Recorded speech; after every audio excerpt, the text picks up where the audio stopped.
Price lord everyone. இந்த video வாயிலாக கர்த்தரை ஆராதிக்கிற பிள்ளைகள் கடன் வாங்க வேண்டிய சூழ்நிலை வரும்பொழுது அவர்கள் சிந்திக்க வேண்டிய சில சிந்தனைகள் இதில் இடம்பெற்றிருக்கிறது. வேதத்தின் வாயிலாக, வேதத்தின் அடிப்படையில் சில காரியங்களை நாம் சிந்தித்து விட்டு அதற்கு பிற்பாடு நாம் எந்த காரியத்திலையும் முடிவெடுப்பது நமக்கு மிகச் சரியாக இருக்கும். அதில் முதலாவது காரியம் என்னவென்றால், கடனோடு வாழுகிற வாழ்க்கை என்பது தேவன் நமக்கு வாக்குத்தத்தம் பண்ணவில்லை. அது தேவனுடைய ஆசீர்வாதம் இல்லை, கடனோடு வாழுகிற வாழ்க்கை. ஏனென்றால் வேதவசனம் சொல்லுகிறது, நீ கடன் வாங்க மாட்டாய், கடன் கொடுப்பாய் என்று சொல்லுகிறதை நாம் வேதத்தில் படிக்கிறோம். இன்னும் பார்ப்பீர்கள் என்றால், நிறைவான ஒரு வாழ்க்கையை, ஆசீர்வாதமான ஒரு வாழ்க்கையைத்தான் வேதாகம் நமக்கு வாக்குத்தத்தம் பண்ணுகிறது. பொதுவாகவே நீங்கள் உலகத்தில் வாழ்கிறவர்களானாலும் சரி, கர்த்தரை இரட்சிக்கப்பட்டு ஸ்நானம் பெற்று தேவனுக்காக வாழுகிற வாழ்க்கை கூட்டமாகிய ஆவிக்குரிய வட்டாரத்தில் நீங்கள் பார்த்தாலும் சரி, 3 விதமான மக்கள் கூட்டம்தான் இருக்கிறார்கள். அதில் முதலாவது மக்கள் அடிப்படையான தேவைகளுக்கும் கஷ்டப்படுகிறவர்கள், அடிப்படையான தேவையே சந்திக்கப்படாமல் கஷ்டப்படுகிற ஒரு கூட்டம். 2வது மக்கள், அடிப்படை தேவைகள் சந்திக்கப்படுகிறது, வரவுக்கு செலவு சரியாக இருக்கிறது என்று சொல்லுகிற 2வது மிடில் கிளாஸ் மக்களை நாம் பார்க்கிறோம். 3வது கூட்டத்தார் யார் என்றால், ஆசீர்வாதம் நிரம்பி வழிகிற ஒரு கூட்டத்தார். நல்ல எல்லா காரியங்களுமே சம்பூரணமாய் அவர்களுக்கு செழிப்போடு வாழுகிற ஒரு கூட்டத்தார். இதில் வேதாகமம் நமக்கு வாக்குத்தத்தம் பண்ணுகிற காரியம் என்னென்னா, உன் களஞ்சியங்கள் நிரம்பும், உன் ஆலைகளில் திராட்சரசம் புரண்டு ஓடும் என்று நாம் வேதத்தில் வாசிக்கிறோம். அப்போ வேதம் ப்ராமிஸ் பண்ணுறது அந்த 3வது கூட்டத்தாரையும் 2வது கூட்டத்தாரையும் தான் வேதம் நமக்கு ப்ராமிஸ் பண்ணுகிறது, செழிப்போடு வாழ்வதையும். அடுத்த கூட்டம் 2வது தேவைகள் சந்திக்கப்படுகிற அனுபவத்தில் வாழுகிறதையும் தான் வேதாகம் நமக்கு சொல்லுகிறது. அநேக வசனங்கள் இருக்கிறது.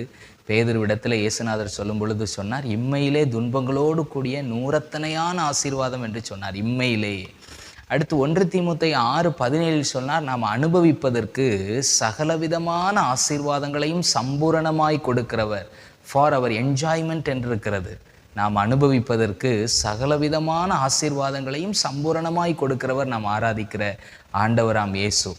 அப்போது இந்த காரியங்களை வைத்து பார்க்கும்பொழுது தேவனுடைய ஆசீர்வாதத்தில் குறைவோடு வாழ்வதில்லை. நம்ம எல்லாருக்கும் தெரிந்த ஒரு வார்த்தை உண்டு, கர்த்தருடைய ஆசீர்வாதமே ஐஸ்வர்யத்தை தரும், அவருடைய ஆசீர்வாதத்தில் வேதனை இல்லை என்று பார்க்கிறோம். ஆனால் கடன் வாங்கிவிட்டாலே வேதனை வந்துவிட்டது. கையேந்தி சில ஆயிரங்கள் லட்சங்கள் கடன் வாங்கிட்டாலே அதோடு கூட நமக்கு என்ன வந்துடுது அப்படின்னா, நெஞ்சம் கலங்க ஆரம்பித்து விடுகிறது இல்லையா? நாம் அதிலிருந்து கலக்கத்தோடு பயத்தோடு வாழ வேண்டிய கட்டாயம் வருகிறது. அப்போது ஒரு காரியத்தை நன்றாக புரிந்து கொள்ளுங்கள், கடன் என்பது தேவனுடைய ஆசீர்வாதம் அல்ல. 2வது ஒரு காரியத்தை நீங்கள் சிந்திக்கும்படியாக நான் சொல்லுகிறேன். தேவ சித்தத்தை நீங்கள் அறிந்துவிட்டால் பெரும்பாலும் கடன் வாங்க வேண்டிய கட்டாயமே வராது. பெரும்பாலும் அல்ல, முழுவதுமாகவே நீங்கள் கடன் வாங்க வேண்டிய கட்டாயமே வராது.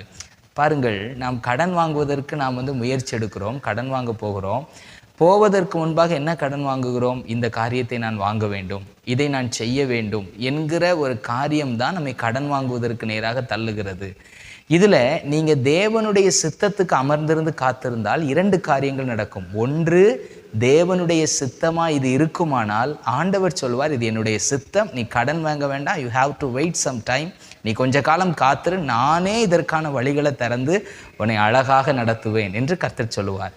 அப்படி தேவனுடைய சித்தம் இல்லையானால் ஆண்டவர் உங்கள்கிட்ட பேசுவார், இது என்னுடைய சித்தம் அல்ல, நீ கடன் வாங்கி இது செய்வது எனக்கு பிரியமல்ல என்று உங்களோடு பேசுவார். அப்போ தேவ சித்தத்தை நீங்கள் அறிந்தால்தான் நீங்கள் இந்த கடன் விஷயத்தில் நீங்கள் சரியான ஒரு முடிவை நீங்கள் எடுக்க முடியும். இன்றைக்கு நாம் பண்ணுகிற மிகப்பெரிய தவறு, மனது நினைக்கிறது நான் செய்து முடிக்க வேண்டும், அதில் தேவ சித்தத்துக்கெல்லாம் என்ன கிடையாதுன்னா இடம் கிடையாது. உதாரணத்துக்கு ஒரு கார் வாங்க போகிறோம், ஒரு வீடு வாங்க போகிறோம். இப்போ கார் வாங்கணும்னு ரொம்ப காலம் ஜெபிச்சிருப்பீங்க, இப்போ தேவன் தேவைகளை சந்திச்சிட்டாரு. ஆனால் அதில் ஒரு பெரிய சோதனை என்ன இருக்குன்னா, நீங்கள் ஒரு பட்ஜெட் போட்டிருப்பீங்க, அதிகமான பட்ஜெட்டுக்கு இப்போ வாங்க வேண்டிய கட்டாயத்தில் சூழ்நிலைகள் உங்களை தள்ளும். இந்த நேரத்திலேயும் கூட, ஆண்டவரே நீங்கள் கார் வாங்க சொல்லியிருக்கிறீங்க அல்லது வீடு கட்ட சொல்லியிருக்கிறீங்க, என்கிட்ட இத்தனை லேக்ஸ் தான் இருக்குது, ஆனால் என்னுடைய சூழ்நிலையும் சுற்றாரும் சொந்தக்காரரும் செய்கிறதை நீ செய்கிறாய், மேலே செஞ்சிருன்னு என்னை கொஞ்சம் புஷ் பண்ணுற மாதிரி இருக்குன்னு நீங்கள் கேட்டிங்கன்னா, ஆண்டவர் நிச்சயமாக உங்கள் மனதிலே அதை குறித்த கைடன்ஸை தருவார். அந்த கைடன்ஸோடு நீங்கள் செயல்படும் போது உங்களுக்கு சரியான அந்த காரியங்களை கர்த்தர் உங்களோடு பேசி தேவ சித்தம் எது என்பதை நீங்கள் அறிந்து விட்டால் நீங்கள் கடனே வாங்காமல், அப்போ எப்படி ஜெபிக்கலான்னா, இதுதான் இத்தனை லட்சம் உங்களுக்கு சித்தமாக இருந்தால் அதை முழுவதுமாய் நீங்கள் எனக்கு சந்தித்து கொடுங்க, நான் இந்த காரியத்தை சக்ஸஸ்ஃபுல்லாக செய்கிறேன். இல்லை இந்த பண தேவைகள் எனக்கு சந்திக்கப்படலைன்னா உங்கள் சித்தம் இல்லைன்னு சொல்லி நான் ஸ்டாப் பண்ணிடுவேன்ப்பா, நீங்கள் ஜெபம் பண்ணி பாருங்கள். தேவ சித்தத்தை அறிந்தால் கடன் விஷயத்தில் மாட்டாமல் நாம் தப்பித்து கொள்ளலாம்.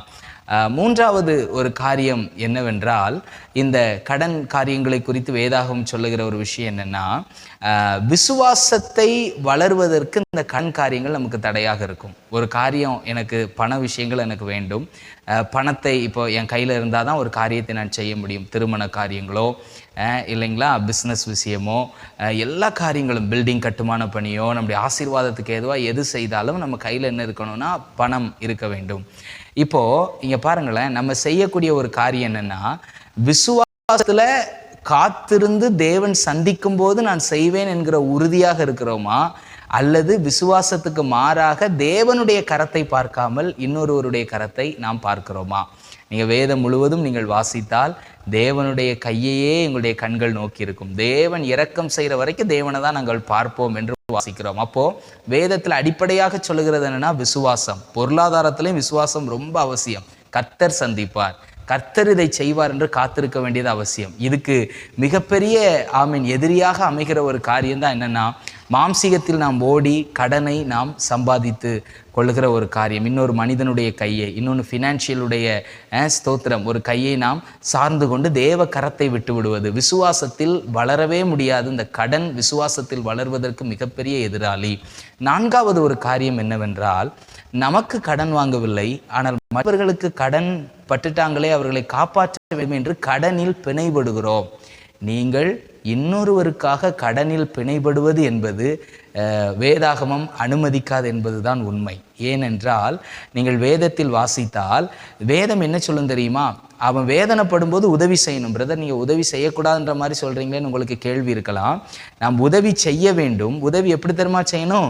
அவங்க 5 lakhs கடன் பட்டிருக்கிறாங்கன்னா நீங்கள் 5 lakhs வாங்கி கொடுப்பது உதவி அல்ல. ஏன்னா டிக்கெட்லன்னா அப்புறம் நீங்கள் தான் அதில் பிணைபட வேண்டியது இருக்கும். உங்கள் குடும்பத்தில் சமாதானம் போய்விடும். நம்முடைய ஞானத்தை நாம் இழந்து செய்ய வேண்டியதாக இருக்கும். அப்போ நான் என்ன செய்யணும் அப்படின்னா, அவன் கஷ்டப்படும் போது என்னால் பதில் எதிர்பாராத விதத்தில் எப்படி அவங்க பதிலுக்கு செய்வாங்க என்று எதிர்பாராமல் முடியுமோ அதை நாம் அவர்களுக்கு கொடுத்து விடலாம். அல்லது நம்ம நாம் கடனாக கொடுத்து கர்த்தருடைய பிள்ளைகளுக்கு உதவி செய்யலாமே தவிர, நாம் ஒரு காலம் அவர்களுடைய கடனுக்காக இன்னொருவரிடத்திலேயோ, இன்னொரு ஃபினான்ஷியல் டிபார்ட்மெண்ட் இடத்திலேயோ, எப்படி சொல்வது, இன்னொரு அமைப்பினிடத்திலேயோ, ஒரு கூட்டத்தினிடத்திலேயோ சென்று கடன் வாங்கி அதில் கையெழுத்திட்டு அவர்கள் கெட்டாமல் போக வேண்டிய சூழ்நிலை வந்தால் நாம் வேதனைக்குள்ளாவது என்பது தேவனுடைய திட்டமல்ல. இன்னொருவருக்காக நாம் பிணைப்படுவது, கடனில் பிணைப்படுவது, எந்த ஒரு காரியத்திலையுமே ஒருவருக்காக நாம் பிணைப்படுவது தேவனுடைய திட்டம் அல்ல. இந்த காரியத்தில் நாம் மனதிலே வைத்து இந்த கடன் வாங்க வேண்டிய சூழ்நிலை வரும்போது யோசித்து செயல்படுவோம். கர்த்தர் நம்மை ஆசீர்வதிப்பாராக. தேங்க்யூ.